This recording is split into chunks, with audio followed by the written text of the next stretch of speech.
हाय students, मैं Sabajit the nice coaching campus by Sabajit sir में आपका स्वागत करते हैं। सबसे पहले यदि आप नए स्टूडेंट्स हैं तो चैनल को सब्सक्राइब करके बेल आइकन दबा लीजिए, जिससे आपको आने वाली वीडियोस का पता चलता रहेगा। और आज मैं दर्पण के बारे में डिस्कशन करने जा रहा हूं। दर्पण दर्पण मिरर MIRROR के बारे में डिस्कशन करने जा रहा हूं। दर्पण क्या है? दर्पण में देखिए, सबसे पहले दर्पण जिसमें हम अपनी शक्ल देखते हैं। दर्पण के कई प्रकार भी हैं, 2 प्रकार के दर्पण हैं। तो दर्पण क्या है, सबसे पहले ये जान लेते हैं। जब किसी स्वच्छ कांच के, ये पूरा स्वच्छ कांच है जिसका 2 पृष्ठ है, और इन दोनों पृष्ठों में से किसी एक पृष्ठ पर चांदी, पारे अथवा लाल ऑक्साइड का, रेड ऑक्साइड का यदि लेप लगा दिया जाए तो प्रकाश का परावर्तन दूसरे पृष्ठ से होने लगता है। स्टूडेंट्स एक बार फिर से देख लीजिए। यदि किसी स्वच्छ कांच के एक पृष्ठ पर चांदी, पारे अथवा रेड ऑक्साइड की पॉलिश इस प्रकार कर दी जाए कि प्रकाश का परावर्तन दूसरे पृष्ठ से होने लगे, तो इस निकाय को दर्पण कहते हैं। और दर्पण मुख्यतः 2 प्रकार का होता है। एक पहला समतल दर्पण, प्लेन मिरर, समतल दर्पण, एकदम बिल्कुल प्लेन मिरर। अगर आसानी से परिभाषा इसकी देखिए, समतल का मतलब प्लेन। देखिए एक तरफ हमने पॉलिश कर दिया, ये लाल ऑक्साइड का पॉलिश हो सकता है, चांदी अथवा पारे का भी हो सकता है। अब दूसरा पृष्ठ, ये देखिए पॉलिशदार तल हो गया, पॉलिशदार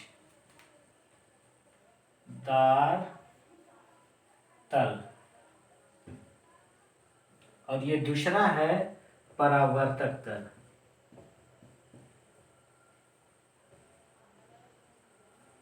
परावर्तक तल। तो अब समतल दर्पण की देखिए परिभाषा क्या होगी।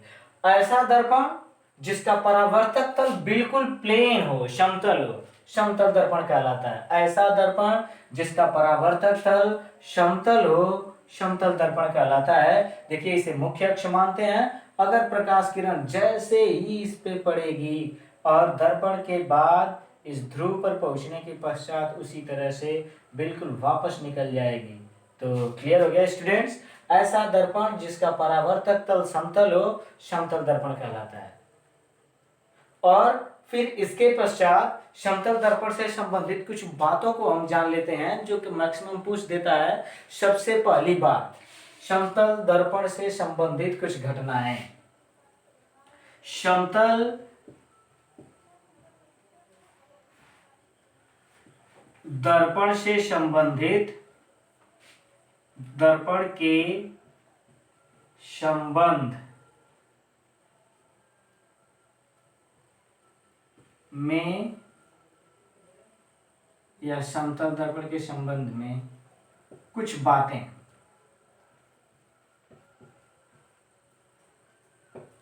स्टूडेंट सबसे पहली पॉइंट्स, सबसे पहले तो हम यही बताएंगे कि समतल दर्पण में प्रतिबिंब सदैव सीधा तथा आभासी बनता है।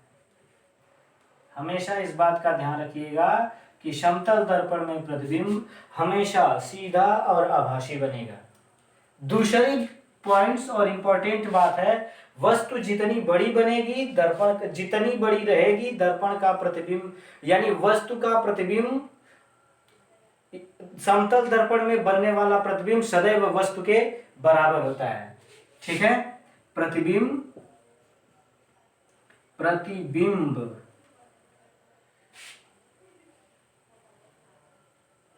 हमेशा वस्तु के बराबर होता है।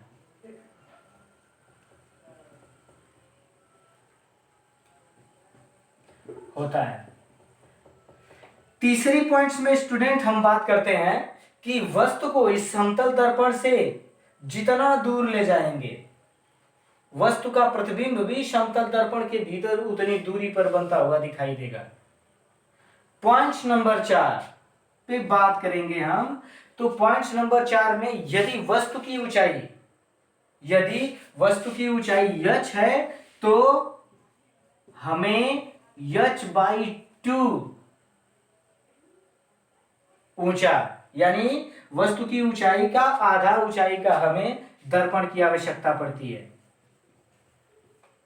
और अगली बात, समतल दर्पण में बनने वाला प्रतिबिंब, समतल दर्पण की फोकस दूरी सदैव अनंत मानी जाती है।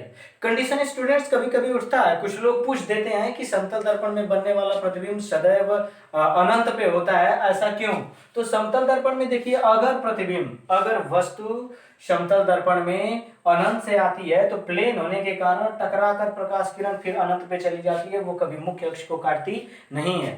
और फोकस दूरी की परिभाषा ही होती है कि अनंत से आने वाली किरण यदि मुख्य अक्ष पे जहां पे भी काटेगी तब फोकस का निर्माण होगा। इसलिए समतल दर्पण में अनंत से आने वाली किरणें दर्पण से परावर्तन के पश्चात मुख्य अक्ष को बिना काटे अनंत पे चली जाती हैं, इसलिए समतल दर्पण की फोकस दूरी सदैव अनंत मानी जाती है। स्टूडेंट्स, ये रही समतल दर्पण से संबंधित कुछ इंपॉर्टेंट बातें, इसे फिर से नोट कर लीजिएगा। एक बार फिर से बता दे रहा हूं कि समतल दर्पण में बनने वाला प्रतिबिंब सदैव सीधा और आभासी बनता है।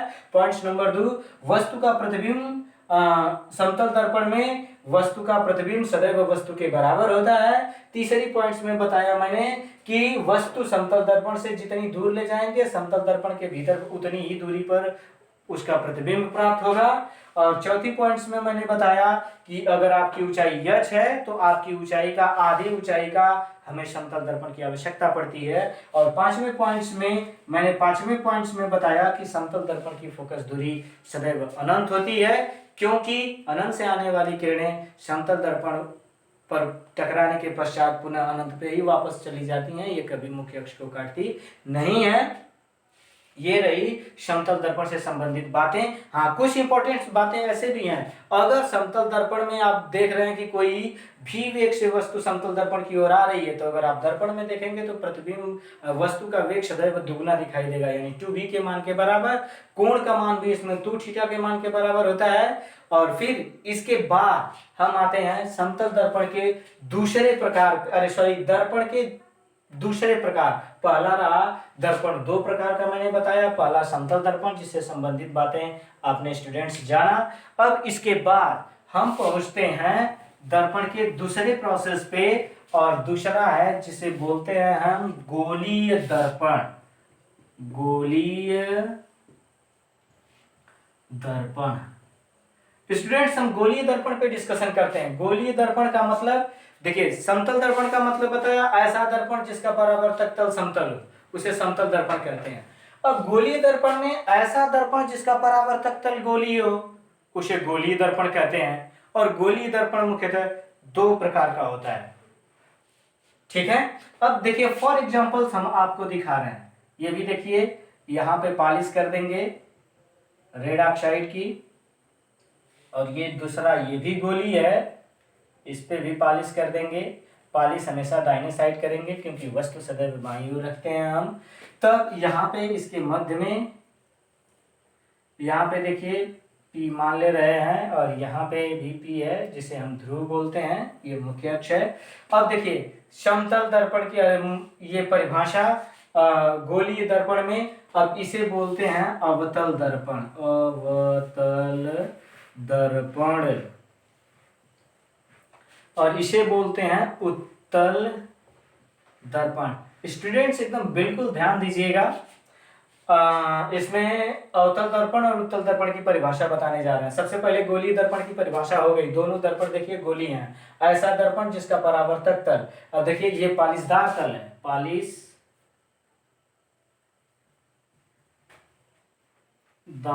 तल, और इसके बाद है उभरा हुआ तल जो है, इसे बोलते हैं परावर्तक तल। इसमें देखिए ये उभरा हुआ तल है, अरे सॉरी, दूसरा तल, एक पालिशदार हो गया तो दूसरी तरफ हो गया परावर्तक तल, परावर्तक तल, ठीक है स्टूडेंट। तो अब देखिए परिभाषा क्या होगी अवतल दर्पण की। ऐसा दर्पण, अवतल दर्पण की परिभाषा, ऐसा गोलीय दर्पण जिसका परावर्तक तल दबा हुआ हो, देखिए ये अंदर की ओर दबा हुआ है, इसे अवतल दर्पण बोलते हैं। और ऐसा दर्पण जिसका परावर्तक तल उभरा हो, देखिए इसका परावर्तक तल उभरा हुआ हो, इसे उत्तल दर्पण कहते हैं। ये दोनों नोट हो गया, आप इसे नोट कर सकते हैं। अब इसके बाद गोलीय दर्पण की बातों को भी हम समझे। अब गोलीय दर्पण से संबंधित कुछ बातों को हम जान लेते हैं। तो अगली हेडिंग होगी हमारी गोलीय दर्पण से संबंधित कुछ परिभाषाएं। गोलीय दर्पण से संबंधित कुछ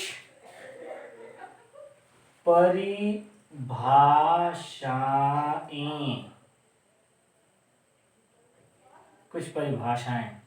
स्टूडेंट्स अब इसमें आते हैं और गोलीय दर्पण से संबंधित कुछ परिभाषाओं को हम जानते हैं। और जब परिभाषाओं की बात आ जाती है तब देखिए ये दोनों गोलीय दर्पण हैं। अब इसमें हम निर्माण करते हैं, यहाँ पे ये हो जाएगा यफ और यहाँ पे हो जाएगा सी।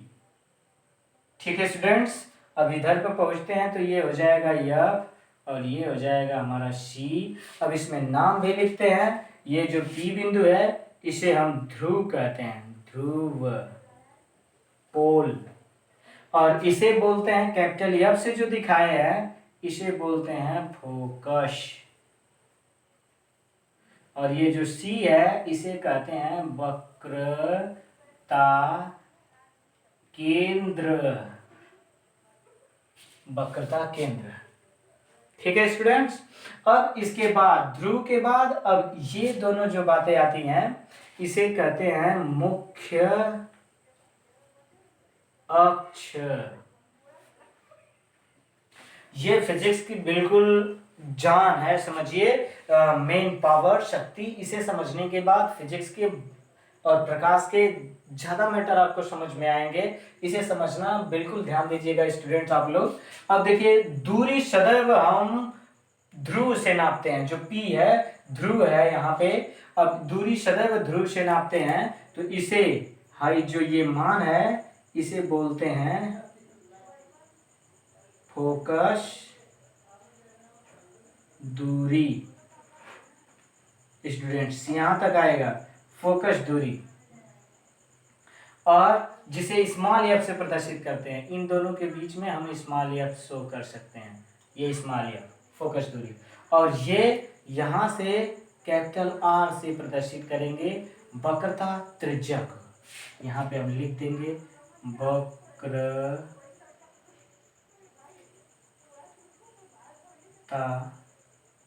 त्रिज्या। ठीक है स्टूडेंट, तो अब कुछ परिभाषाओं पे हम आते हैं। आप लोग बिल्कुल अच्छे से ध्यान दीजिएगा। गोलीय दर्पण के दोनों गोलीय दर्पण है। सबसे पहले ध्रुव किसे कहते हैं, परिभाषा पे आते हैं। और सबसे पहले यहां तक पॉइंट्स नंबर 1 हम ध्रुव के बारे में बोलते हैं, ध्रुव की परिभाषा। और ध्रुव की परिभाषा में आते हैं स्टूडेंट्स, और ध्यान रखिएगा ध्रुव क्या है। दर्पण के मध्य बिंदु को ध्रुव कहते हैं। देख लीजिए दोनों में, दर्पण के मध्य बिंदु को ध्रुव कहते हैं, इसे P से प्रदर्शित करते हैं। बस इतना लिखना है, दर्पण के मध्य बिंदु को ध्रुव कहते हैं, इसे P से प्रदर्शित करते हैं। पॉइंट्स नंबर 2 पे हम पहुंचते हैं और हम परिभाषा वक्रता केंद्र की देते हैं। पॉइंट्स नंबर 2 पे, पॉइंट्स नंबर 1 पे मैंने ध्रुव की परिभाषा दी, ध्रुव पॉइंट्स नंबर 1 पे। पॉइंट्स नंबर 2 पे वक्रता केंद्र की परिभाषा देते हैं हम, वक्रता केंद्र की। वक्रता केंद्र देखिए किसे कहते हैं, गोलीय दर्पण जिस खोखले गोले का आंशिक भाग होता है, जिसे इसे पूरा गोला बनाइए। आंशिक भाग का मतलब होता है कुछ भाग, इसे पूरा गोला हम बना सकते हैं। तो इसका आंशिक भाग मतलब कुछ भाग होता है, उसके केंद्र को। परिभाषा फिर से, गोलीय दर्पण जिस खोखले गोले का आंशिक भाग होता है उसके केंद्र को, गोलीय दर्पण जिस खोखले गोले का आंशिक भाग होता है उसके केंद्र को वक्रता केंद्र कहते हैं। इसे C से प्रदर्शित करते हैं, वक्रता केंद्र कहते हैं, इसे C से प्रदर्शित करते हैं। स्टूडेंट पॉइंट्स नंबर 3 में आते हैं, और पॉइंट्स नंबर 3 में हम जानते हैं मुख्य अक्ष की परिभाषा। मुख्य अक्ष, प्रिंसिपल एक्सिस, मुख्य अक्ष की परिभाषा। तो लिखेंगे दर्पण के वक्रता केंद्र और ध्रुव या दर्पण के ध्रुव और वक्रता केंद्र से होकर जाने वाली रेखा को मुख्य अक्ष कहते हैं। देख लीजिए, दर्पण के ध्रुव और वक्रता केंद्र से होकर जाने वाली, दर्पण के ध्रुव और वक्रता केंद्र से होकर जाने वाली रेखा को मुख्य अक्ष कहते हैं। फिर उसके बाद पॉइंट्स नंबर 3 में 4 में आते हैं स्टूडेंट्स, और पॉइंट्स नंबर 4 में वक्रता त्रिज्या। वक्रता त्रिज्या, वक्रता त्रिज्या किसे कहते हैं? तो वक्रता त्रिज्या, ध्रुव, सारी दूरियां ध्रुव से नापी जाएंगी, इस बात का हमेशा ध्यान रखिएगा। ध्रुव और वक्रता केंद्र के बीच की दूरी को वक्रता त्रिज्या कहते हैं, इसे कैपिटल आर से प्रदर्शित करते हैं। स्टूडेंट ध्यान रखिएगा, ध्रुव और वक्रता केंद्र के बीच की दूरी को वक्रता त्रिज्या कहते हैं, इसे कैपिटल आर से प्रदर्शित करते हैं। फिर पॉइंट नंबर 5 में आते हैं स्टूडेंट्स, और पॉइंट नंबर 5 में फोकस दूरी, फोकस दूरी की, ध्रुव और फोकस के बीच की दूरी को फोकस दूरी कहते हैं, इसे स्मॉल एफ से प्रदर्शित करते हैं। ये रही बातें दर्पण से संबंधित कुछ परिभाषाओं की।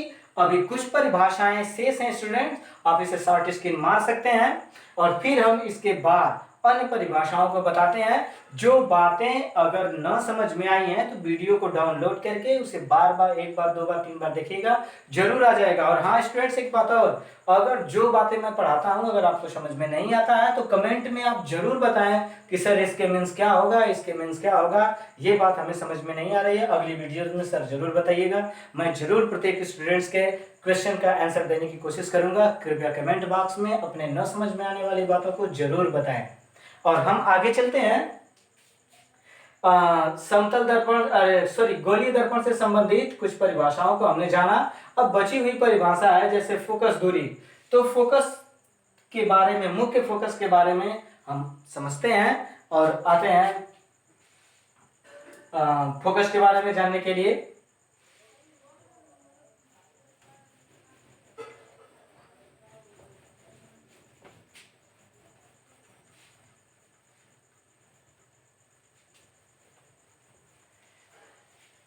हाँ, तो फोकस की परिभाषा मैंने बता दी थी। देखिए स्टूडेंट्स, यहाँ पे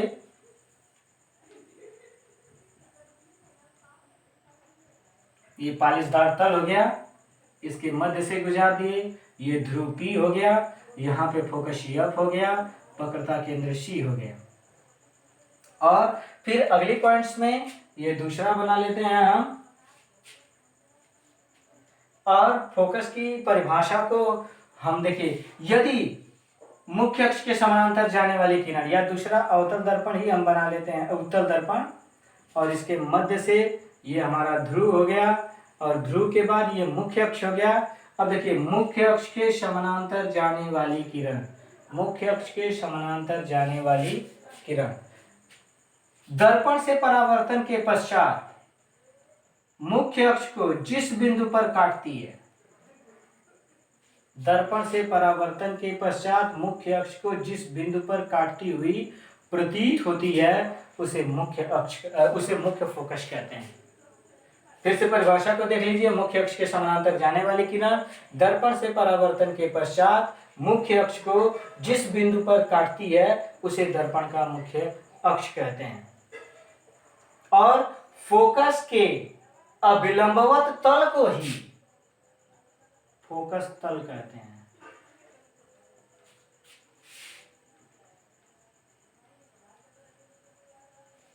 फोकस तल कहते हैं।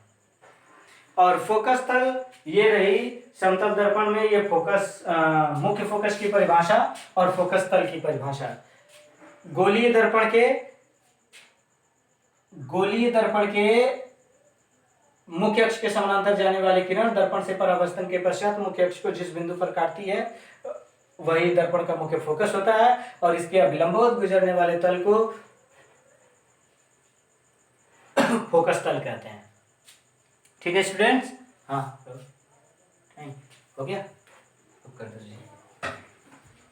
ठीक है स्टूडेंट्स, आज के लिए इतना ही, और कल हम मिलेंगे दर्पण के प्रतिबिंब बनाने संबंधी बातों को लेकर के।